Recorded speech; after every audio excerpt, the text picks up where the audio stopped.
Histoire d'en dire plus.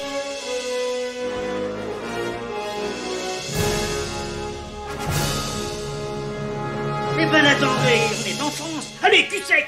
Hop.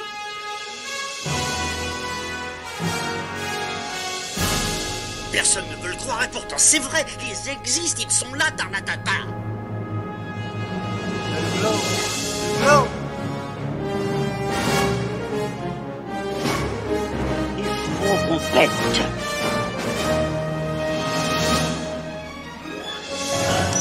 Voyons, circuit branché, convecteur temporel temporisé. Bonjour, bienvenue sur Histoire d'en dire plus. Aujourd'hui, on parle d'un road movie, c'est pas habituel. Un road movie qui est devenu l'emblème de la génération hippie des années 60-70. Un film de Dennis Hopper, avec Dennis Hopper, vous aurez reconnu Easy Rider. Allez, c'est parti mon kiki.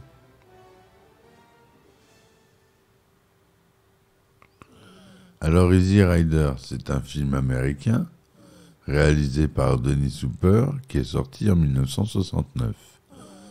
Road trip de deux motards et pris de liberté à travers l'Amérique.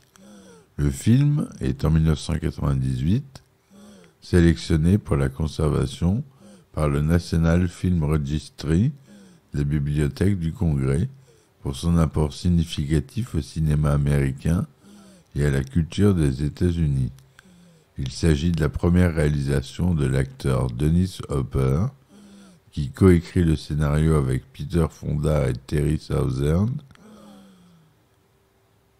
Et donc, à la réalisation, c'est Dennis Hopper. Le synopsis. Deux jeunes motards, Wyatt et Billy, décident de quitter Los Angeles après avoir vendu une grosse quantité de drogue. Ils projettent de participer à la célébration du carnaval de la Nouvelle-Orléans avec l'argent gagné. Durant leur traversée des États-Unis sur leurs choppers, c'est les motos avec des très longues fourches avant et des toutes petites selles et des tout petits réservoirs. Donc, je ne sais pas si vous voyez, tapez choppers sur internet, vous allez voir à quoi ça ressemble, mais si vous connaissez le film, vous voyez de quoi je parle. Il rencontre une communauté hippie et découvre son mode de vie. Arrêté pour s'être rejoint sans autorité à un défilé, il sympathise avec George Johnson, un avocat défenseur des droits civiques, qui les accompagne dans la suite de leur périple. Les trois marginaux se confrontent alors à l'Amérique traditionnelle. Voilà, pour résumer rapidement ce film de 94 minutes. En acteurs principaux, on a Peter Fonda, Dennis Hopper et Jack Nicholson. Il dure 94 minutes. À la musique, on trouve Roger McGuinn. Au montage, Don Comberd. C'est produit par la Pando Company et Raybert Productions, distribué par la Columbia Pictures. Le budget initial était de $340 000, mais ils l'ont dépassé pour arriver jusqu'à $501 000 de dépenses, mais avec une recette au box-office de $41 728 000. Il a été tourné en son mono, couleur noir et blanc, un 85e, 35 mm et 16 mm pour les scènes à la Nouvelle-Orléans. Il est sorti en France le 27 juin 1969, aux États-Unis le 14 juillet 1969 à New York. Le film est interdit aux moins de 12 ans. Peter Fonda, doublé par Bernard Tiffen, il joue Wyatt, Captain America. Dennis Hopper, il joue Billy, doublé par Pierre Trabeau. Antonio Mendoza Jesus, le dealer mexicain, Phil Spector, le dealer près de l'aéroport. Alors Phil Spector, c'est un producteur, auteur-compositeur, assez actif. Et il y a eu des scandales à son propos. Je vous invite à faire des recherches sur lui. Il a une histoire assez intéressante. On a Bridget Fonda qui fait une apparition dans le film, la fille de Henry, qui joue une enfant. On a Jack Nicholson qui joue George Hanson. Karen Black qui joue Karen.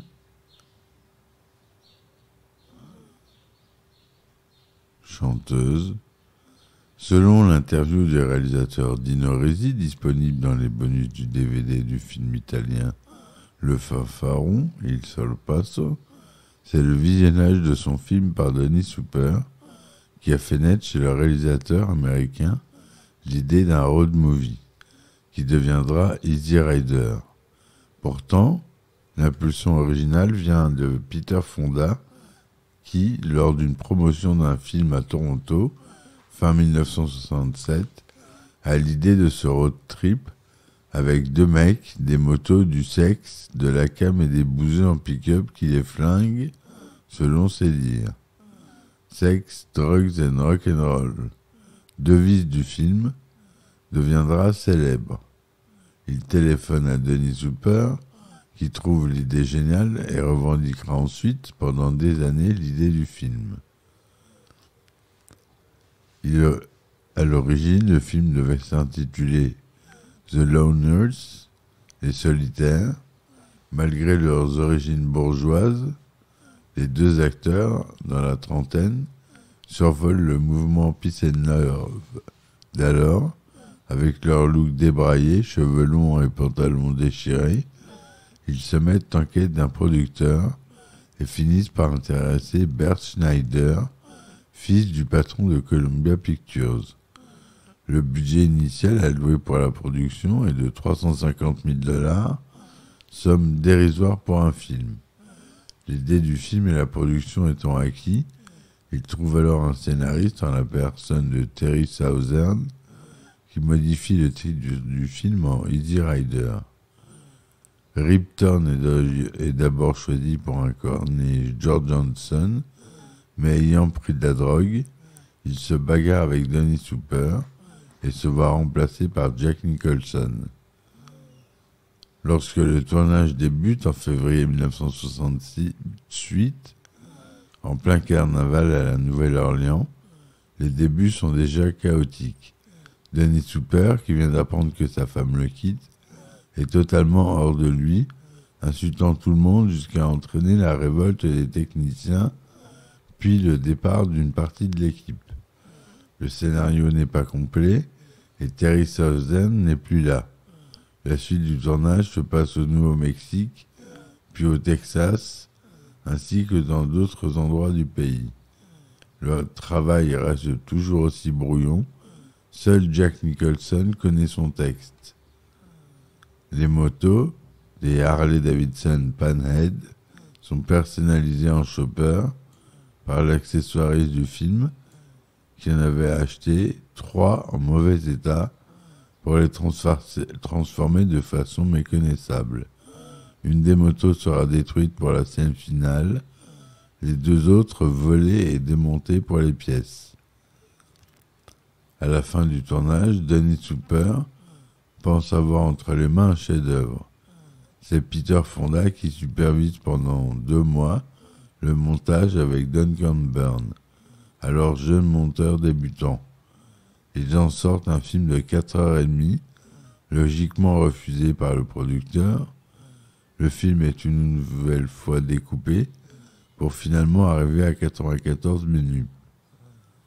Le groupe Crosby, Stills, Nash & Young est appelé pour la bande-son, mais le quatuor est viré par Dennis Hopper. Celui-ci a l'idée de plaquer sur les images des chansons passant à la radio, et c'est Peter Fonda qui établit une sorte de compilation musicale. Pour finir, Peter Fonda et Dennis Hopper passèrent de longues années brouillées avant de pouvoir se réconcilier bien des années plus tard. L'album de la bande originale sort sur le label Denil Records à l'été 1969 et contient diverses chansons incluses dans le film de divers artistes comme Steppenwolf, The Byrds, Roger McGuinn ou encore Jimi Hendrix Experience. Easy Rider est également le titre d'une composition du groupe Iron Butterfly durant les années 60 et d'un album des Byrds contenant le morceau enregistré pour le film. Il a aussi inspiré un autre morceau à Jimi Hendrix portant le même nom. Le morceau cité de Jimi Hendrix est Easy Rider qui s'écrit E-Z-Y au lieu de l'écriture normale américaine, enregistré en décembre 69, paru sur l'album The Cry of Love, sorti en 71, mais sans aucun rapport avec celui du film Easy Rider. Quant au morceau de Iron Butterfly, son titre exact est Easy Rider, Let the Wind Pay the Way. Le morceau est paru en 70 sur l'album Metamorphosis. La chanson Little Eva et Flash Bam Pow ne sont pas sur l'album original, mais seulement sur la bande originale du film Easy Rider. Lorsque le film est diffusé en compétition au Festival de Cannes, le 13 mai 69, il faut attendre 1 minute après la fin pour entendre un tonnerre d'applaudissements et voir le film triompher et remporter le prix de la première œuvre. Le film sort en juillet aux États-Unis avec des avis critiques partagés. En 1 semaine, le budget du film est remboursé. En 1 an, il rapporte 20 millions de dollars. Il rapportera finalement 60 millions de dollars pour quelques centaines de milliers d'investissements, avec un dépassement raisonnable du budget prévu, on avait dit 500 000 dollars. Le film sera le 3e plus gros succès de l'année 69 aux États-Unis, derrière Butch Cassidy et le Kid et Macadam Cowboy.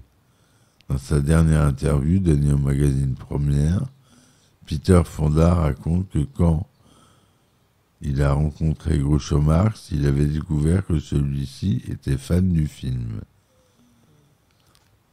Donc, il a reçu, donc on l'a dit, au Festival de Cannes 69, le prix de la première œuvre pour Dennis Hopper et une nomination aux Oscars 70 du meilleur acteur dans un second rôle pour Jack Nicholson. Easy Rider marque la naissance du nouvel Hollywood qui apparaît à la fin des années 60. Il y a bien sûr des prémices avec des films tels que Bonnie and Clyde ou Le Lauréat, mais c'est avec Easy Rider que le nouvel Hollywood prend son envol et rompt avec le système de production classique bien rodé en perte de vitesse à ce moment. Ce mouvement cinématographique qui s'inspire du néo-réalisme italien et de la nouvelle vague française s'inscrit dans la contre-culture américaine.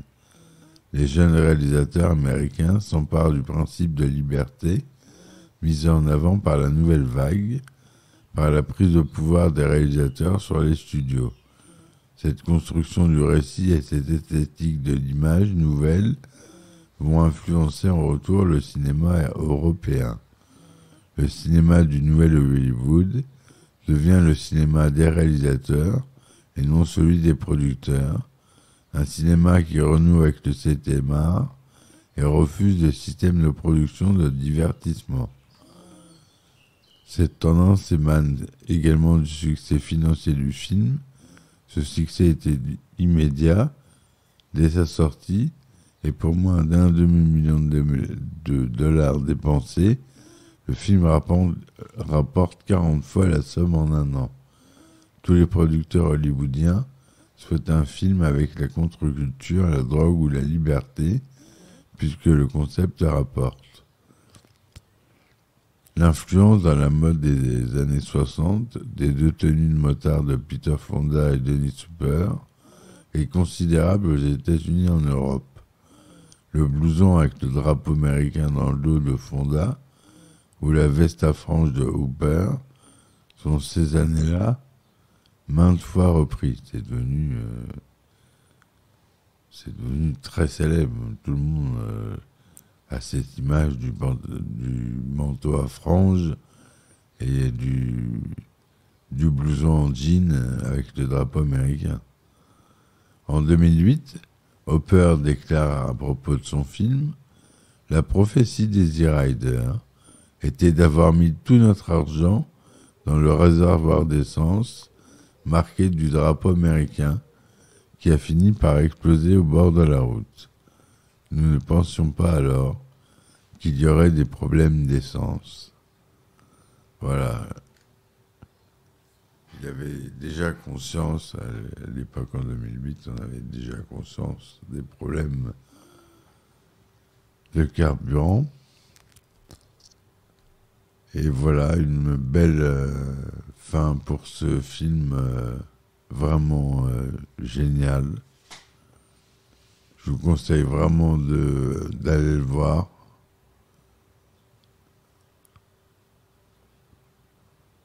J'espère que cette chronique vous aura plu.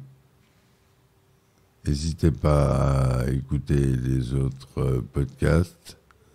Laissez-moi des commentaires et des likes. Parlez du podcast autour de vous. Mettez des liens, faites des partages sur ma page Facebook.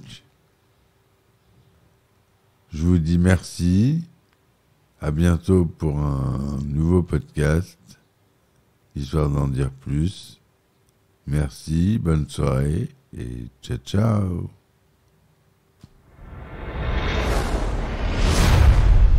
Histoire d'en dire plus.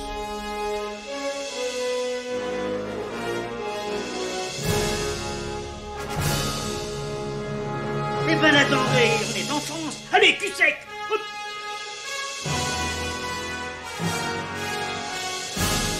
Personne ne veut le croire et pourtant c'est vrai, ils existent, ils sont là, Tarnatata.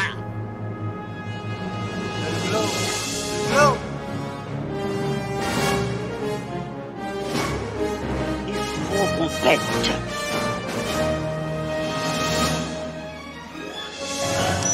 Voyons, circuit branché, convecteur temporel temporisé.